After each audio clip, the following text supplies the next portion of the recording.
প্রতিদিনের মতো আজকেও স্কুলে যাওয়ার জন্য রেডি হচ্ছে। তবে আজকে আর স্কুল ইউনিফর্মে নয়, আউট ড্রেসে যাচ্ছে। কেন জানেন? কারণ আজকে ওদের স্কুলের ক্লাস পার্টি। ওই একটা দিনই সেন্ট মেরিসের বাচ্চারা আউট ড্রেসে স্কুলে যেতে পারে। আরও একটা দিন আছে, সেটা হলো পহেলা ফাগুন। ওই দিনও সেন্ট মেরিসের বাচ্চারা রং বেরঙের জামা কাপড় পরে স্কুলে যায়। ছেলেকে স্কুলে ঢুকিয়ে দিয়ে অনেকটা সময় দাঁড়িয়েছিলাম। দাঁড়িয়ে থাকার কারণটা অবশ্যই আপনাদেরকে জানাবো। দেখুন না, বাচ্চারা কত সুন্দর করে সেজেগুজে স্কুলে আসছে। সাথে টিচাররাও রং বেরঙের শাড়ি পরে সাজগোজ করে স্কুলে আসলো আজকে। ওদের চোখে মুখে আনন্দ, মানে এত সব প্ল্যান প্রোগ্রাম স্কুলের ক্লাস পার্টি নিয়ে আমি আগে আমাদের সময় এতটা খেয়াল করিনি। এখনকার বাচ্চারা যতটা এক্সাইটেড থাকে। এই যে দেখুন, আমি এতক্ষণ কেন দাঁড়িয়েছিলাম এই সুন্দরী মিসের টাটা দেখার জন্য।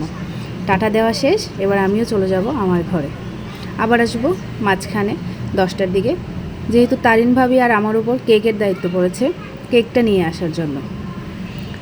আবার এখন বাজে প্রায় 10টা 10-এর মতো। এই যে আমি আর তারিন ভাবি মিলে কেক নিয়ে হাজির। সাথে লিফটে অন্তরা মিসের সাথেও দেখা হয়ে গেল। ক্লাসে ঢুকতেই বাচ্চারা আমাকে দেখে খুব হই হুল্লোড় করে হাসাহাসি শুরু করে দিল এবং একে একে সবাই হাত নাড়ানো শুরু করলো। সেটার কারণ তো আমি আপনাদেরকে রিলসের মাধ্যমে জানিয়েই দিয়েছিলাম। ভালো লাগে এগুলো দেখলে, মানে ওরাও চাই ওদেরকে দেখা যাক মিডিয়াতে, ফেসবুক পেজে। দেখুন বাচ্চারা কত আনন্দ উল্লাসে সময় কাটাচ্ছে। এটা ছিল অন্য সেকশনের। ওদের কেক যখন আসলো রুমে, সবাই দৌড়ে টিচারের কাছে গেল কেক দেখার জন্য। তারপর আবারও সি সেকশনে আসলাম।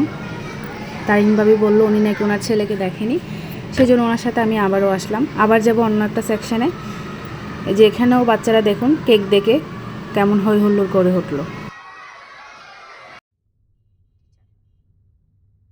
যেহেতু স্কুল ছুটি হবে 12:30টায়, তখন মাত্র 10:30 পাবে, তাই ভাবি আমাকে হাজারিগুলি নামিয়ে দিয়ে গেল নিজ দায়িত্বে।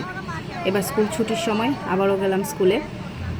আজকের দিনে বাচ্চাদের সাথে গার্জিয়ানরাও অনেক সাজুগুজু করে অনেক সুন্দর সুন্দর পোশাক পরে স্কুলে আসছিল, এসে ছবিও তুলেছিল, আমরাও তুলেছি। স্কুলের ভিতরে আসলাম, ছেলের কয়েকটা ছবি তুলবো বন্ধুদের সাথে, কিন্তু কী ছবি তুলবো, মানুষজনের অবস্থা দেখে তো অস্থির হয়ে যাচ্ছে। ছেলেকে খুঁজে পাওয়াই দুষ্কর হয়ে যাচ্ছিল।